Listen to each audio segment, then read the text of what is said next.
नमस्कार दोस्तों, स्वागत है आपके अपने YouTube चैनल एनालिसिस क्लासेस में। दोस्तों आज की इस क्लास में सेमेस्टर 2 आपका जो लैंग्वेज पेपर का एग्जाम होने वाला है इन्वायरमेंटल साइंस AECC पेपर का, उसी का कुछ इंपॉर्टेंट सिलेक्टेड क्वेश्चन लेकर लाए हैं जो आपके एग्जाम के व्यू से इंपॉर्टेंट है।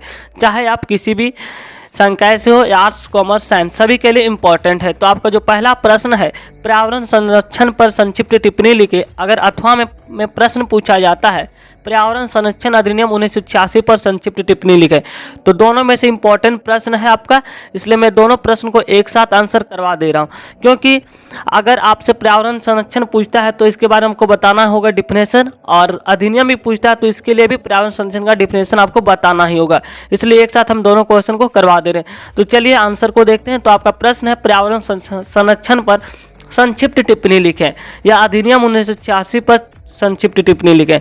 तो सबसे पहले हम समझेंगे कि पर्यावरण है क्या और संरक्षण है क्या, इसके बाद दोनों का एक साथ डिफिनेशन देंगे। पर्यावरण संरक्षण, यहाँ से आपको पर्यावरण संरक्षण का डिफिनेशन मिल जाएगा। तो चलिए समझते हैं। पर्यावरण संरक्षण, पर्यावरण का तात्पर्य उन सभी वस्तुओं से है। सबसे पहले हम पर्यावरण का मतलब समझेंगे, इसके बाद संरक्षण का मतलब। पर्यावरण का तात्पर्य उन सभी वस्तुओं से है जो हमारे आसपास उपस्थित होता है, जिनसे हम घिरे होते। पर्यावरण मतलब हमारे आसपास के चारों ओर से घिरे हुए आवरण को पर्यावरण कहते हैं, टूटी हुई शब्दों में। नेक्स्ट है कि संरक्षण का अर्थ।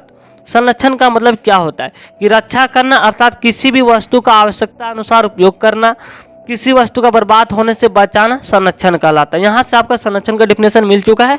तो चलिए एक साथ हम अर्थात करके डिफिनेशन देते हैं दोनों को एक साथ। अर्थात पर्यावरण में उपस्थित सभी वस्तुओं का आवश्यकता अनुसार उपयोग करना, किसी भी वस्तु का दुरुपयोग नहीं करना पर्यावरण संरक्षण कहलाता है। यानी कि पर्यावरण में वस्तुओं का आवश्यकता अनुसार उपयोग करना, किसी भी वस्तु का दुरुपयोग नहीं करना पर्यावरण संरक्षण कहलाता है। यानी कि हम संसाधनों का अनुकूलम प्रयोग करें, आवश्यकता अनुसार उपयोग करें, तो यही पर्यावरण संरक्षण का डिफिनेशन है। तो चलिए आगे समझते हैं अब पर्यावरण संरक्षण और मनुष्य के बीच क्या संबंध है। मनुष्य और वातावरण का अटूट संबंध है। पर्यावरण पर किसी प्रकार का नुकसान पहुंचता है तो इसका सीधा प्रभाव मनुष्य के सीधा पर प्रभाव पड़ता है। अगर आप लगातार प्राकृतिक संसाधनों जैसे कोयला हो गया, इसका आप लगातार उपयोग करते रहे, दोहन करते रहे, तो एक न एक दिन समाप्त हो जाएगा। इसलिए कहीं न कहीं सीधा अटैक मनुष्य के जीवन पर करता है। नेक्स्ट है कि पर्यावरण की देखभाल का जिम्मा मनुष्य पर है, परंतु पर्यावरण का सबसे ज़्यादा नुकसान मनुष्य ही पहुँचाता है। ये बात बिल्कुल सही है कि पर्यावरण को सुरक्षित रखना एक मनुष्य की जिम्मेदारी बनता है। जैसे पेड़ पौधे हो गया, इसको नुकसान अधिक पहुंचाया जा रहा है, इसको सुरक्षित। जैसे जैसे मनुष्य की आवश्यकता में वृद्धि होने लगी, वैसे वैसे पर्यावरण को नुकसान पहुंचाने लगा है। मनुष्य अपनी लालसा की भांति देख रहे हैं कि जैसे पेड़ पौधों की कटाई करना उसे व्यापारी के तौर पर किया जा रहा है, तो कहीं न कहीं ये पर्यावरण का नुकसान है। आज सबसे बड़ा विषय है कि पर्यावरण की रक्षा करना। पर्यावरण की सुरक्षा के लिए अंतर्राष्ट्रीय एवं राष्ट्रीय स्तर पर कई अनेक प्रयास किए गए हैं। तो चलिए देखते हैं अंतर्राष्ट्रीय में कौन कौन से प्रयास किए गए, एक एक पॉइंट को। यहीं से आपको अधिनियम 1986 का आंसर मिल जाएगा। तो सबसे पहले एक अंतर्राष्ट्रीय पर्यावरण सम्मेलन किया जाता है, देख सकते हैं यहाँ पे।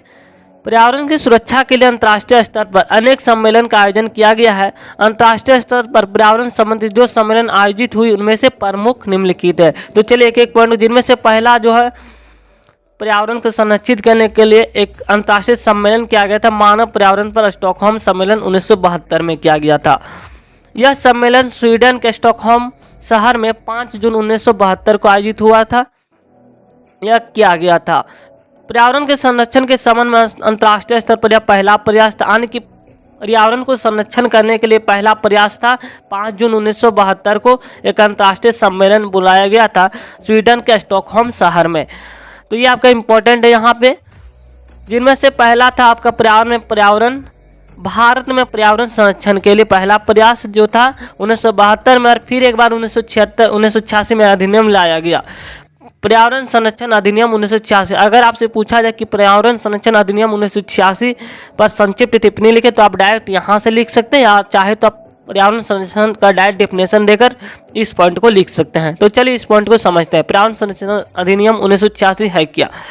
यह अधिनियम 1972 में हुए मानव पर्यावरण पर संयुक्त राष्ट्र सम्मेलन की घोषणा को लागू करने के लिए पारित किया गया था।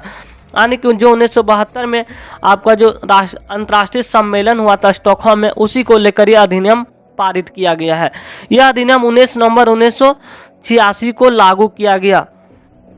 यानी कि पर्यावरण संरक्षण अधिनियम कब लागू हुआ? तो 1986 ईस्वी में लागू हुआ था। इस अधिनियम का प्रमुख उद्देश्य क्या था? कि पर्यावरण संरक्षण एवं सुधार के लिए योजना तैयार करना था।